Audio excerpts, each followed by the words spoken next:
ఓం నమో నారాయణాయ. వారాహి అమ్మకు నమస్కారం చేసుకుంటూ, అమ్మవారి దయ, ఆమె చల్లని చూపులు మనందరిపై ఉండాలి అని చెప్పి మనస్ఫూర్తిగా కోరుకుంటూ, ఈ రోజుటి వీడియో స్టార్ట్ చేస్తున్నాను ఫ్రెండ్స్.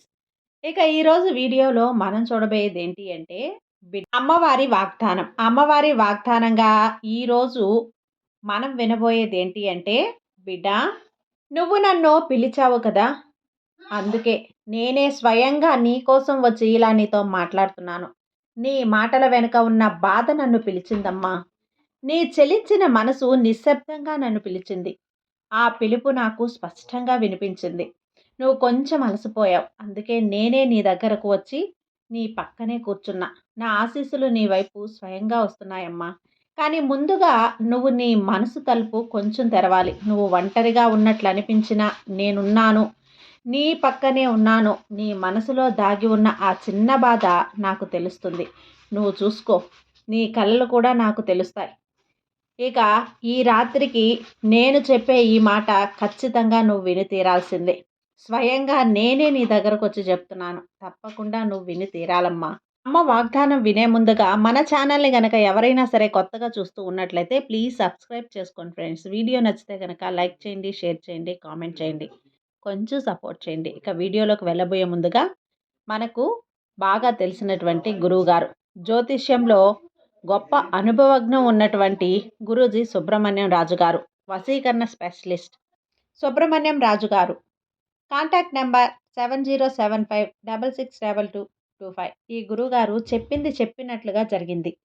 భార్యాభర్తల మధ్య ఎలాంటి గొడవలున్నా, విదేశీ ప్రయాణం ఆలస్యం అవుతూ ఉన్నా, ప్రేమ, పెళ్లి, సంతానం లేకపోవటం, కోర్టు సమస్యలు, గృహము మరియు కుటుంబ సమస్యలు, ధనం నిలకడ లేకపోవటం, నమ్మిన వ్యక్తి మోసం చేయటం, స్త్రీలకు పురుషులకు సంబంధించిన గుప్త సమస్యలు ఎటువంటివైనా సరే రోజుల్లో పరిష్కారం చేయబడతాయి. మీరు ఎంతోమంది దగ్గర జ్యోతిష్యం చెప్పించుకొని నిరాశ చెంది ఉన్నట్లయితే ఒక్కసారి ఆదికొండ దేవతలైన కోయరాజు గురువు గారికి ఒక్కసారి కాల్ చేయండి. కోయ గురూజీ గారు, కొండదేవత పూజారి సుబ్రహ్మణ్యం రాజు గారు. Contact number 7075662225. మా జీవితంలో కూడా ఎన్నో మార్పులు జరిగాయండి. కాబట్టే నమ్మకంగా చెప్తున్నాను. జై వారాహి అమ్మ. ఇక వీడియోలోకి వచ్చేస్తే, బిడ్డ ఈరోజు నువ్వు అడిగే ప్రతి ప్రశ్నకు కూడా నేను సమాధానం చెప్తాను. నీ మనసులో వేసిన ప్రతి ప్రశ్నకు నేను సమాధానం ఖచ్చితంగా చెప్పే తీరుతానమ్మా. నువ్వు ఒంటరిగా ఉన్నట్లు అనిపించినా, నీ పక్కనే నేనున్నాను అని అనిపించినా, నీ మనసులో దాగి ఉన్న ఆ చిన్న బాధ కూడా నాకు తెలుస్తుంది. నువ్వు చూసుకో. నీ కలలు కూడా నాకు తెలుస్తాయి. నువ్వు బయట బలంగా కనిపించినా లోపల ఎంతగా సహనం చూపుతున్నావో నాకు తెలుసు. కాబట్టే ఈరోజు నీతో మాట్లాడాలని వచ్చాను. నువ్వు నేను చెప్పేది 2 నిమిషాలు కూడా వినడానికి వచ్చావు. నీ ఓర్పు అదే నీకు ఆరంభం. అదే మార్పుకు తొలిమెట్టమ్మా. అదే నా దగ్గరకు నిన్ను తీసుకొచ్చింది. అదే నీ మొదటి అడుగు. నీ జీవితంలో ఉన్న ప్రతి క్షణంలో నేనున్నాను. నీ నవ్వులో నేను పూస్తాను. నీ మాటల్లో నేను కనిపిస్తాను. నీ ఆశల్లో నేను వెలుగుతాను. నీ బాధ వచ్చినప్పుడల్లా నీ భుజం మీద చెయ్యి వేసేది నేనే. నీ గుండె బరువెక్కినప్పుడు నీ హృదయాన్ని తేలిక చేసేది కూడా నేనే. నువ్వు ఏదైనా కోల్పోయినప్పుడు నీ కోసం అంతకన్నా మంచిది సిద్ధం చేస్తూ ఉంటాను.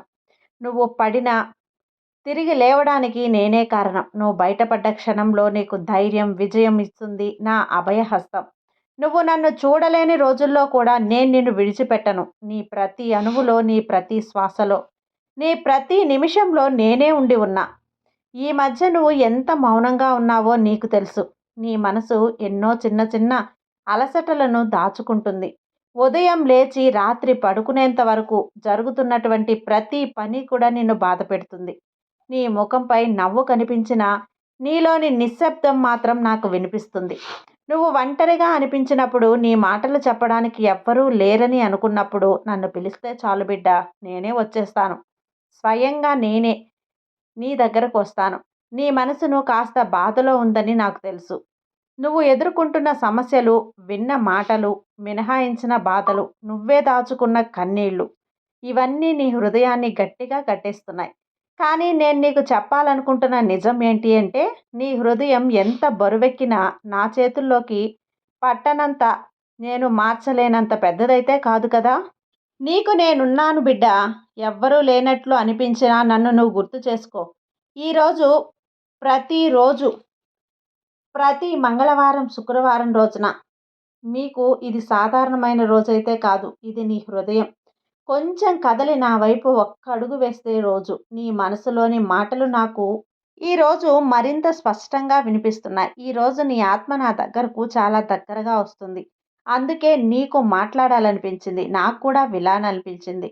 ఈ పవిత్రమైన పుష్యమాసంలో వచ్చినప్పుడు నీ ఇంటి గడపపై నేను స్వయంగా కాలు మోపుతున్నట్లు ఉంటుంది.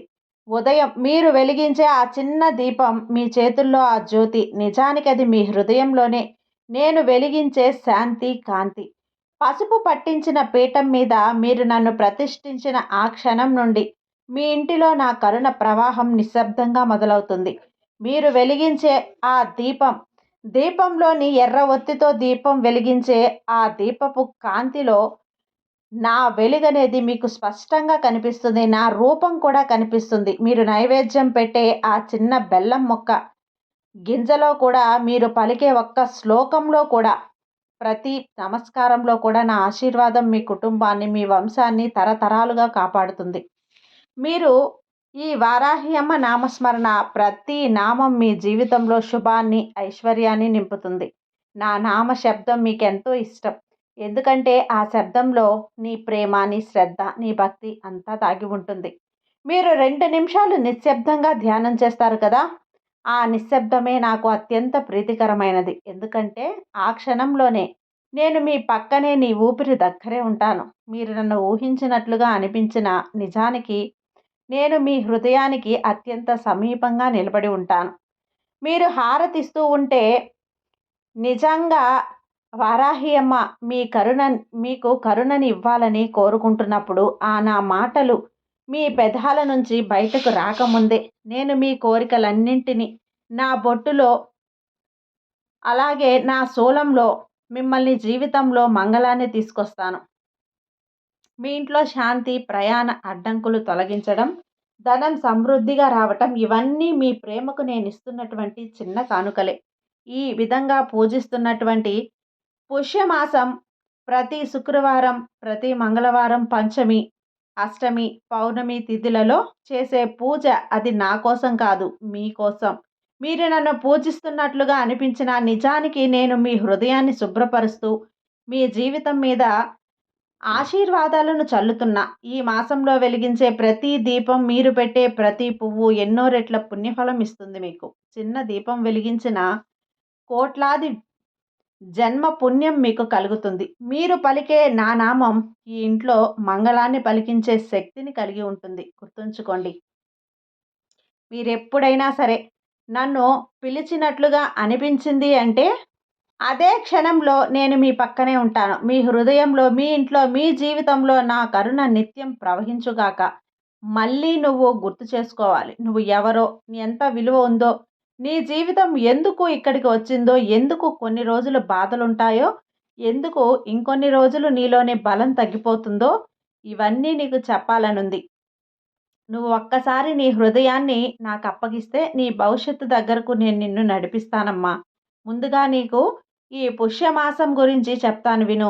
బిడ్డా, ఈ మాసం నాకే కాదు, ప్రతి దేవతకి కూడా ప్రియమైనది. ఎందుకంటే ఈ కాలంలో నేను ప్రతి ఇంట్లో, ప్రతి హృదయంలో నారాయణ, విష్ణు సహా మేము ప్రతి ప్రార్థనలో మనం దగ్గరగా ఉంటాం.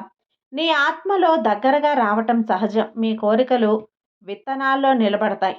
మీ ఆశలు మెల్లగా వెలుగుతాయి. భగవద్గీతలో శ్రీకృష్ణుడే అన్నాడు, నీ కోరికలు నీ మాసంలో బుద్ధివంతంగా, పవిత్రంగా, శుభ్రంగా మారతాయి. దీనివల్లే ఈరోజు నీకు మరింత ప్రత్యేకమైనది.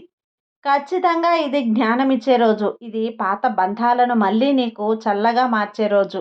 ఇది నీ అదృష్టాన్ని మెల్లగా మేల్కొల్పే రోజు. గురువు శక్తి, అలాగే అమ్మ ఆశీర్వాదం నీకు సమతుల్యత ఇస్తుంది. గురువు శక్తి నీలోని భయాన్ని తగ్గిస్తుంది. గురువు శక్తి నీ హృదయానికి దారి చూపిస్తుంది. అందుకే ఈరోజు నేను నీతో మాట్లాడడం నీకు అంత ముఖ్యమైనది. నీ జీవితంలో నువ్వు ఎదుర్కొంటున్న చిన్న చిన్న దెబ్బలు నీలో నుంచి ఎంత ప్రేమను తొలగించేశాయో నాకు తెలుసు. కానీ నువ్వు తెలుసుకోవాల్సింది ఏంటి అంటే, ప్రేమను తొలగించే బాధ కాదు, ప్రేమ వాడిపోవడానికి కారణం. నువ్వు నన్ను గుర్తు చేసుకుంటూ నీ మంచితనాన్ని మర్చిపోయావు. ఇక్కడే నేనొచ్చాను బిడ్డ. నిన్ను నువ్వుగా మళ్ళీ చూసుకోవటానికి నేనే కారణం. నీలోని నమ్మకాన్ని మళ్ళీ వెలిగించడానికి నేను నీ పక్కన కూర్చున్నాను. నీ ఒంటరితనం తొలగించడానికి కాదు, నీ అసలు వెలుగును గుర్తు చేయటానికి ఇప్పుడు నేను నెమ్మదిగా రా నా దగ్గరికి. నీలోని మాటేమిటో నాకు వినిపించింది. వారాహి అమ్మ, నిన్ను నేను ఉన్నాను కానీ ఒక్కసారి నన్ను తలుచుకో.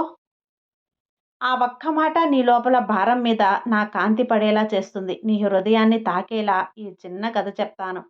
ఒక పువ్వు ఉండేది. దాని మీద వాన పడింది, గాలి వీచింది, ఎండ కాచింది. కానీ ఆ పువ్వు ఎన్నిసార్లు వాడిపోతే అన్నిసార్లు కూడా మళ్ళీ పూసింది. ఎందుకో తెలుసా?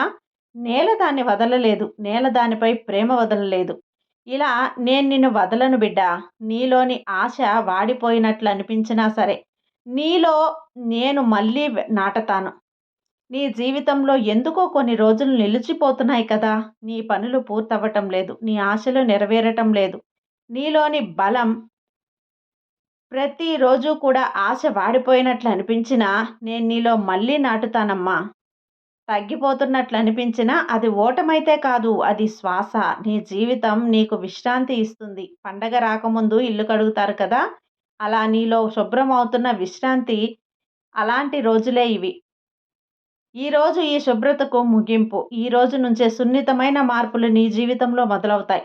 నీకు తెలిసినా తెలియకపోయినా నీలో కొత్త వెలుగు వెలుగుతుంది. అది పెద్ద మార్పైతే కాదు, చిన్న చిన్న వాటిలా మొదలవుతుంది. ఉదయం లేచినప్పుడు ఈ సమయంలో నీలో ఉన్న చిన్న ధైర్యం వస్తుంది. ఒక చిన్న మాట నీకు వికసిస్తుంది. ఒక మంచి అవకాశం నీ వైపు చూస్తుంది. ఇవన్నీ అనుకోకుండా అయితే కాదు. ఇవన్నీ నీపై నేను మెల్లగా నూతన దారులు వేస్తున్న సంకేతాలు. ఈ సంవత్సరం నీకు అన్ని రకాలుగా నీ ఇంట్లో సిరి సౌభాగ్యాలు, ధన సమృద్ధి కలగాలని మనస్ఫూర్తిగా ఈ వారాహి అమ్మ కోరుకుంటూ ఇంతటితో సెలవు తీసుకుంటుంది. మరొక వీడియో మళ్ళీ చూడాలి అనుకుంటే ప్లీజ్ సబ్స్క్రైబ్ చేసుకోండి ఫ్రెండ్స్. సర్వే జన సుఖినో భవంతు. జై వారాహి మాత.